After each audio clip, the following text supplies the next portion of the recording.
नमस्कार, जय माता दी। मैं हूँ आपकी अपनी लाइफ डिज़ाइनर जीतू आचार्य। वट सावित्री व्रत की आप सभी को, पूरे देशवासियों को मेरी ओर से और मेरी टीम की ओर से बहुत बहुत शुभकामनाएं हैं। आपका ये व्रत सफल हो, आपकी लंबी आयु आपको प्रदान हो, उत्तम स्वास्थ्य के चलते चलते आपके सौभाग्य में वृद्धि हो, संतान की उत्पत्ति हो और संतान की स्वस्थता हो। ये सारी चीज़ों के लिए तो खास करके महिलाएं इस व्रत को करती हैं, यानी पति की लंबी उम्र के लिए और संतान की कामना के लिए और संतान की वृद्धि के साथ साथ उनकी स्वस्थता की कामना करती हैं। और ये सारी कामनाएं आपकी पूर्ण हो। आपको बहुत बहुत शुभकामनाएं हैं। अब ये वट सावित्री व्रत जो है वो ज्येष्ठ शुक्ल पक्ष की चतुर्दशी तिथि में आता है। अब ये चतुर्दशी तिथि जो है वो किस दिन है, क्योंकि उसी दिन इस व्रत को रखा जाएगा। तो ये व्रत जो रखा जाएगा ये 3 जून को रखा जाएगा, यानी 3 जून 2023 में इस व्रत को किया जाएगा। और ये बहुत ही उत्तम व्रत होता है। वट वृक्ष यानी वट की पूजा की जाती है, बरगद की पूजा की जाती है, वट के पेड़ की पूजा की जाती है और उसका खास प्रावधान है इसमें। अब वट वृक्ष की जब हम बात करते हैं तो वट वृक्ष एक ऐसा वृक्ष होता है जो दीर्घायु प्रदान करता है, यानी इसे अक्षय वृक्ष भी कहा जाता है, जिसका क्षय नहीं होता, जिसकी आयु सबसे ज़्यादा लंबी आयु होती है और ये बहुत वृद्ध अवस्था तक रहता है, यानी इसका क्षय नहीं होता है। सबसे लंबी आयु का वृक्ष कहा जाता है इसे। और इसकी और भी बहुत सारी मान्यताएं हैं और भी बहुत सारी कथाएं हैं। कहते हैं कि सावित्री ने अपने पति के प्राण की रक्षा करने के लिए वट सावित्री का व्रत किया था और पूरी श्रद्धा भाव के साथ इस व्रत को पूर्ण करने के बाद यमराज ने साक्षात सत्यवान के प्राण जो है वो इसी वट वृक्ष के नीचे ही लौटा दिए थे। इसीलिए कहते हैं कि इसकी पूजा करना, इसके विधि विधान से व्रत को रखना और संतान की कामना करना, दीर्घायु पति की दीर्घायु की कामना करने के लिए इस व्रत को पूर्ण किया जाता है। तो वट वृक्ष की इसीलिए पूजा की जाती है। अब जब बात आती है वट वृक्ष और साथ के साथ शनि दोष को खत्म करने के लिए भी वट वृक्ष की पूजा करना, विधि विधान से अगर पूजा करते हैं तो आप शनि पीड़ा से भी मुक्ति पाते हैं। तो आप संयोगवश देखिए कि 3 तारीख को ही वट सावित्री व्रत है और 3 तारीख को ही शनिवार का दिन पड़ने से शनि जयंती भी है इस दिन।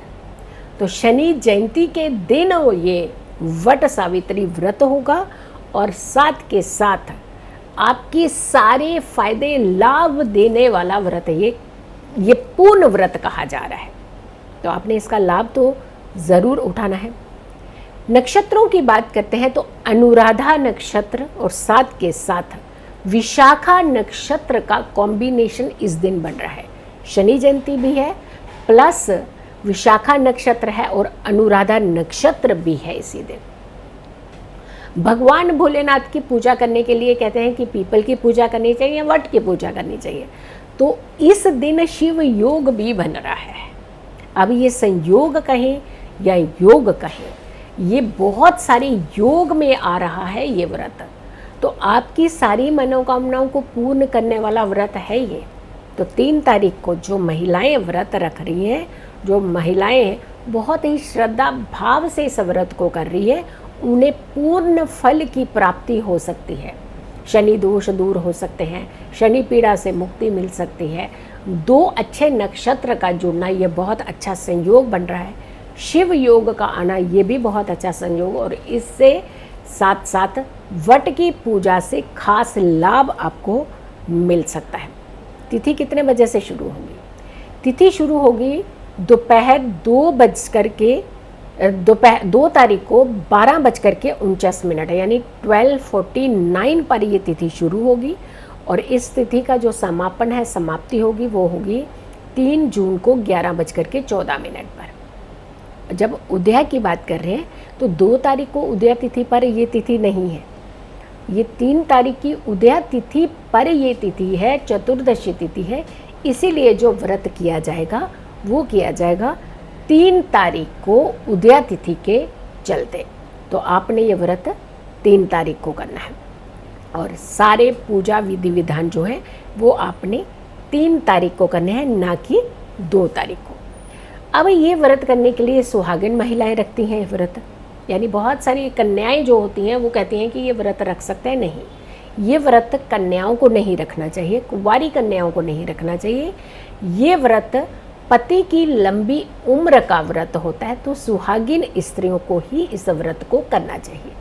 क्लियर है ये? क्योंकि बहुत सारी कन्याएं खास करके होती हैं, वो हमेशा हमारे पास क्वेश्चंस भेजती हैं कि हम इस व्रत को कर सकते हैं। नहीं, अगर आपकी शादी होने वाली है या आप बंधन में बंध चुके हैं या फिर आपको लगता है आपकी एंगेजमेंट हो चुकी है, तो भी वैसे कोशिश करनी चाहिए कि ये व्रत शादी होने के बाद ही करना चाहिए। लेकिन उसके लिए अगर आप स्वयं रखना चाहते हैं तो वो आपकी इच्छा है, स्व इच्छा है, उसमें हम नहीं कहेंगे। लेकिन ये व्रत कायदे से पति की लंबी उम्र का, संतान की कामना का, संतान की वृद्धि का, संतान की स्वस्थता का, संतान के जीवन में कष्ट दूर करने का ये व्रत माना जाता है। तो इसीलिए इस व्रत को हमेशा ध्यान रखिए, शादीशुदा स्त्रियां ही इस व्रत को करें तो और भी ज़्यादा जो होता है वो अच्छा माना जाता है। कुछ जगहों में अमावस्या के टाइम पे, कुछ जगहों में पूर्णिमा के टाइम पर भी जो वट सावित्री चतुर्दशी आती है तो उस समय भी ये लोग व्रत रखते हैं। बहुत सारे लोग, बहुत सारी अलग अलग कामना है, लेकिन जो 3 जून को यह व्रत पड़ रहा है ये बहुत ही उत्तम व्रत, बहुत अच्छे विलक्षण योग का व्रत पड़ रहा है। तो 3 जून को आप ये व्रत जो है रख सकते हैं। इससे अखंड सौभाग्यवती होने का आपको आशीर्वाद मिलता है और पुत्र के जीवन में, संतान के जीवन में किसी भी तरीके का कष्ट नहीं आता है। इसीलिए बरगद के पेड़ की पूजा करने का, क्योंकि हमारे शास्त्रों में भी बरगद के पेड़ के, धर्म ग्रंथों में भी बरगद के पेड़ का महत्व बताया गया है। तो दीर्घायु का ये व्रत करना बहुत शुभ माना जाता है ऐसी महिलाओं की जो शादीशुदा महिला है। अब ये बात करते हैं कि बरगद के पेड़ की पूजा करना तो हमें करना चाहिए। एक तो हम प्रकृति को बढ़ावा देते हैं, जब भी हम किसी भी पेड़ पूजा की पेड़ की, वृक्ष की, पौधों की हम पूजा की बात करते हैं तो ये हमारे इन्वायरमेंट को, हमारी प्रकृति को ये बहुत ही खूबसूरत बनाते हैं। क्योंकि जब भी हम किसी की पूजा करते हैं तो उनके प्रति, उन पेड़ पौधों के प्रति हमारे दिल के अंदर एक आदर भाव आना शुरू हो जाता है। तो कहीं ना कहीं हम अपनी प्रकृति को बचाने का भी, इसके माध्यम से हम प्रकृति को भी बचाते हैं। व्रत कैसे करें? सुबह उठें, बहुत जल्दी, कहते हैं कि ब्रह्म मुहूर्त में उठ करके ही हमें इस व्रत को करना चाहिए। स्नान आदि के बाद में आपने स्वच्छ वस्त्र धारण करने हैं, लेकिन ये ध्यान रखिएगा जो वस्त्र आप धारण करते हैं वो कलरफुल वस्त्र ही होने चाहिए जो आप धारण करें, और संकल्पित हो करके ही आपने व्रत करना है। यानी पूर्ण व्रत जिसे आप कहते हैं, संकल्प लेकर के किया जाता है। और बरगद के पेड़ की पूजा, बरगद के पेड़ के नीचे बैठ करके महिलाओं को पूजा करनी चाहिए। महिलाओं को बरगद के पेड़ में जल देना चाहिए, भगवान विष्णु की आराधना करनी चाहिए, ब्रह्मा का ध्यान करना चाहिए, भगवान भोलेनाथ का ध्यान करना चाहिए, रोली चंदन का टीका लगाना चाहिए, बरगद के पेड़ को कच्चा सूत बांधना चाहिए। सूत बांधने की प्रथा है, तो सूत बांध करके अपनी सारी मनोकामनाओं को पूर्ण करने का आशीर्वाद लेना चाहिए बरगद के पेड़ से, और नीचे बैठ करके भगवान का स्मरण करना चाहिए। सुहागिनों को परिक्रमा ज़रूर करनी चाहिए बरगद के पेड़ की। इस दिन परिक्रमा करने से आपके जीवन में, आपके वैवाहिक जीवन में जितने भी कभी उथल पुथल होती है, किसी तरीके का डिस्प्यूट चल रहा होता है, वो सारा डिस्प्यूट जो है वो दूर होता है। संतान की वृद्धि होती है, पति की लंबी आयु होती है।